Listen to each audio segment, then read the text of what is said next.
Assalamualaikum warahmatullahi wabarakatuh. Waalaikumsalam.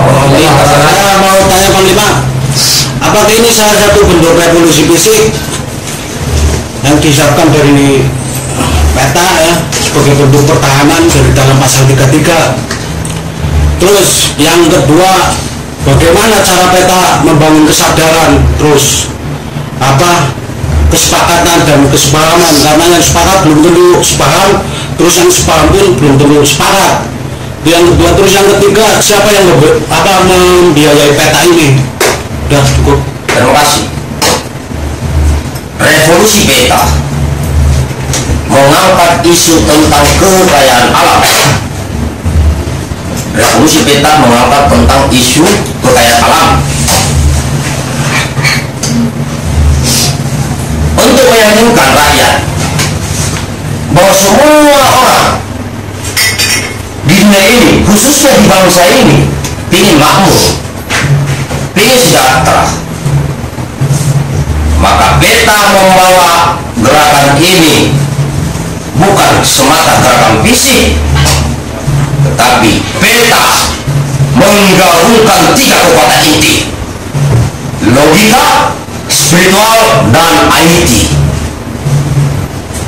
Inilah dasar pergerakan pembela tanah air, sehingga pembela tanah air merancang revolusi ini menjadi 3 gerakan: gerakan kaum intelektual, gerakan fisik mengorganisasi rakyat, dan gerakan hubungan dengan negara-negara sahabat, negara-negara luar di dunia ini, yang tentunya mempunyai peranan masing-masing dan saling mendukung.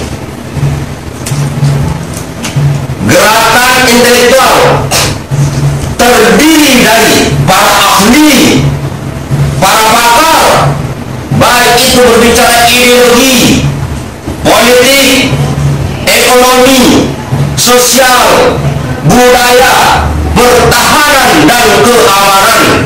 Inilah gerakan intelektual. Inilah yang membangun sistem bangsa ini. Inilah yang mengatur perundang-undangan. Inilah otaknya bangsa ini. Jadi kalau saudara di luar sana mengatakan saya adalah pakar tata negara, pakar ekonomi, maka bergabunglah dalam gerakan ini, bahas sistem bangsa ini dengan syarat jangan mau dipuji, jangan mau dikatakan saya hebat, jangan katakan bahwa ini adalah hasil karya saya. Buang jauh-jauh itu. Disinilah raja-raja tempat dia berkeluh kesah. Disinilah para ulama mengatur bangsa ini. Disinilah tokoh-tokoh agama dan tokoh-tokoh lainnya. Inilah gerakan intelektual dalam revolusi. Berikutnya, gerakan revolusi fisik. Disinilah para ormas, disinilah para LSM, disinilah para media, disinilah wakil-wakil rakyat, wakil-wakil organisasi, untuk menyatukan diri dengan syarat hilangkan kesombongan, hilangkan keangkuhan, hilangkan keegoan, hilangkan yang selalu mengatakan aku lebih baik, aku yang pantas jadi pemimpin. Hilangkan itu. Kemudian gerakan revolusi hubungan dengan negara-negara luar adalah jangan hanya katakan bahwa Amerika yang terbaik, jangan katakan bahwa Cina saja yang terbaik, tapi katakanlah siapapun negara-negara luar sana yang mau bekerja sama dengan kami, silakan, dengan syarat mereka mau diatur oleh bangsa Indonesia, bukan dia yang ngatur kita. Inilah revolusi peta, wahai saudara-saudaraku. Orang selalu bertanya kepada saya, wahai saudaraku sang mayor revolusioner, dari mana dana itu? Karena tidak mungkin melaksanakan revolusi tanpa dana. berbagai saran masuk. Ada yang mengatakan dana revolusi Bung Karno, ada yang mengatakan harta Bung Karno, ada yang mengatakan kumpulkan uang. Tidak, wahai saudara-saudaraku, sesungguhnya dana revolusi itu, sesungguhnya dana perjuangan itu melekat pada tiap-tiap pejuang, melekat pada diri setiap pejuang. Yang mana itu? Pada saat dia mengatakan, wahai para pejuang, di rumahku ada beras 5 kilo, maka saya menghujumi diri saya sendiri untuk berjuang. Artinya itulah dana revolusi, itulah dana perjuangan yang ada di rumah masing-masing.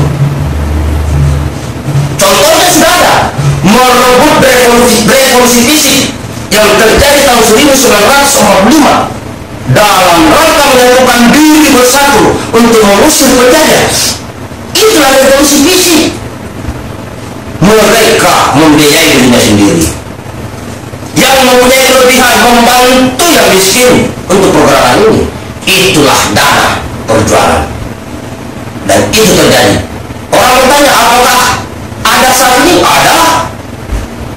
Seperti saya datang ke sini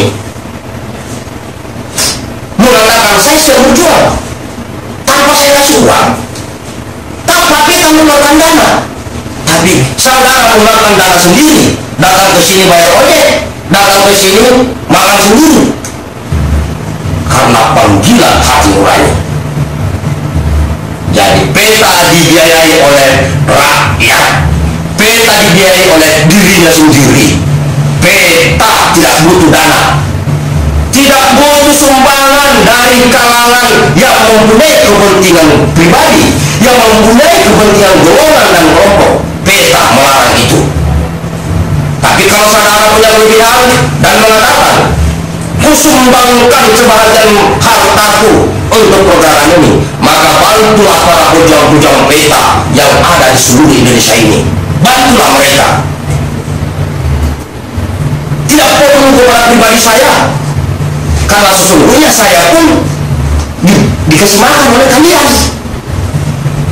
Kenapa? Saya tinggalkan semua pekerjaan saya. Sudah saya katakan, saya digaji oleh perusahaan batubara di sana 20 juta per bulan. Saya tinggalkan, dan saya masih hidup sekarang karena saudara yang ngasih saya makan, supaya jasa ini tetap hidup. Demikian saudara. Terima kasih.